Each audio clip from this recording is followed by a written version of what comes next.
नमस्कार मंडळी, प्रेमाने बोला. धन्यरंकारजी. आज जगामध्ये जर बघायला गेलं ना तर प्रत्येक जण भक्ती करतोय.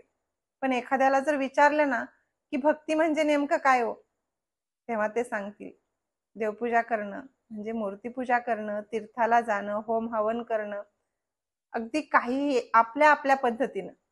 आता ज्याला जे वाटतंय ते ते करते आणि ते त्यालाच भक्ती समजून बसले.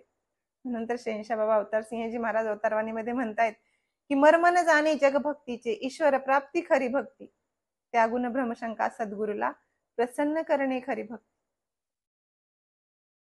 अहो, देव कळाल्याशिवाय किंवा देव भेटल्याशिवाय का देव असल्याशिवाय त्याची भक्ती कशी करणार?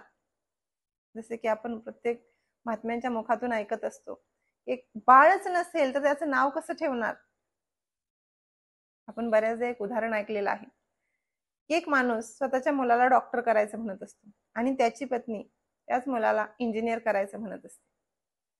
आता ह्यावरून ह्या दोघांचा एवढा वाद होतो की ह्यांचा वाद अगदी कोर्टापर्यंत जातो. आता कोर्टात जज म्हणतात, तुमचं सगळं ठीक आहे हो, पण अगोदर तुमच्या मुलाला तर विचारूयात की नेमकं त्याला काय व्हायचंय, त्याला समोर आणा. त्यावेळेस नवरा बायको दोघही खाली माना घालून बसतात आणि म्हणतात, अहो साहेब, अजून आम्हाला मुलंच झालेलं नाही. मग हे असल्या निरर्थक भांडणाला काही अर्थ आहे का हो? नंतर शहनशाहजी म्हणतायत की मर्म न जाणे जग भक्तीचे, ईश्वर प्राप्ती खरी भक्ती. अगोदर ह्या भगवंताला जाणणं महत्वाचं आहे. जेव्हा भगवंत माहित असेल ना तेव्हा त्याची भक्ती कशी करायची हे कळेल. एका ठिकाणी बाबा हरदेव सिंहजी महाराजांनी हे हरदेववाणीमध्ये खूप सुंदर लिहून ठेवलेलं आहे की समर्पणावी न भक्ती माझी अनिक चाले ना युक्ती, भक्तीसाठी भक्ती करावी असे भक्तीचे फळ भक्ती. आज समाजामध्ये आपण जेव्हा बघतो त्यावेळेस लोक कशासाठी भक्ती करतायत हो? काही ना काही स्वार्थ मनामध्ये ठेवूनच भक्ती करतायत.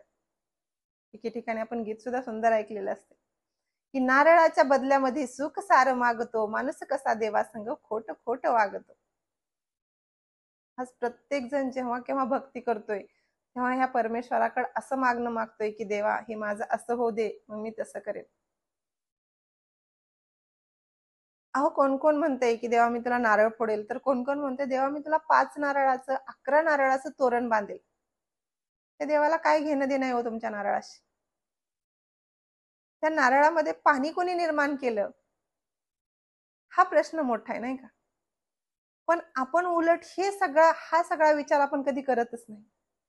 आपण बाकीच्यातच असतो की माझं हे असं झालं तर मी भगवंताला काय देऊ म्हणू, त्याला की आपण नवस म्हणतो.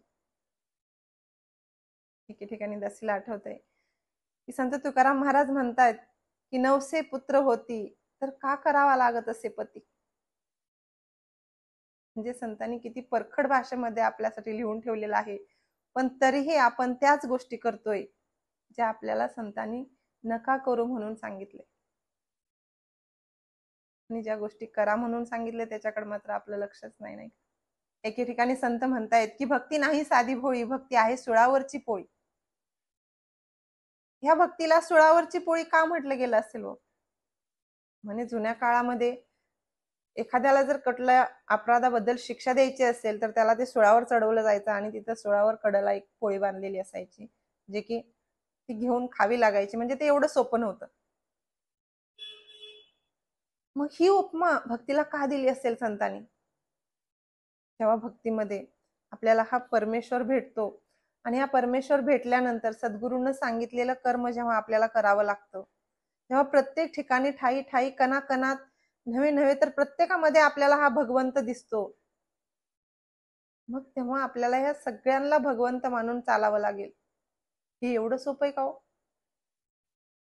म्हणून तर संतांनी सांगितलं असेल की भक्ती नाही साधी भोळी, ती तर आहे सुळावरची पोळी. आपल्याला माहित आहे की अहो जेव्हा भगवंत कळाला तेव्हा हे संत कुत्र्याच्या पाठी लागले. आता साधी पोळी खाऊ नका, त्याच्यासोबत तूप लावून खावा. हो, हेच संत त्यांना गाढवामध्ये देव दिसायला लागला, काशीचं तीर्थ आणलेलं तडफडणाऱ्या गाढवाला पाजलं. मग ही अवस्था आपली होईल का? आणि ती अवस्था भक्तीमध्ये होते. म्हणून तर म्हणतात की भक्ती नाही साधी भोळी. आपल्याला वाटतं की सहज चला देवाला 4 फुलं वाहिले म्हणजे झाली भक्ती. एवढं सोपं नाही.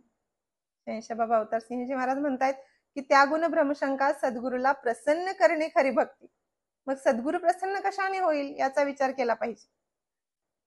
माझा सद्गुरू आज अवघ्या विश्वामध्ये हा एकत्वाचा संदेश घेऊन फिरतोय.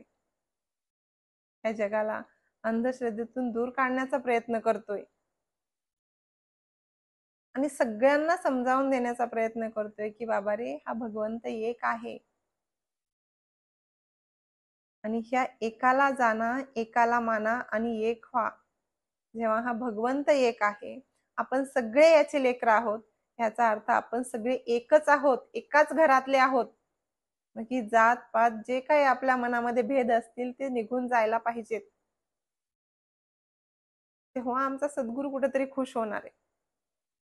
नाहीतर आम्ही नुसतंच पोपटासारखं मिठू मिठू बोलत बसलो म्हणून आमचा सद्गुरू खुश होणार नाही.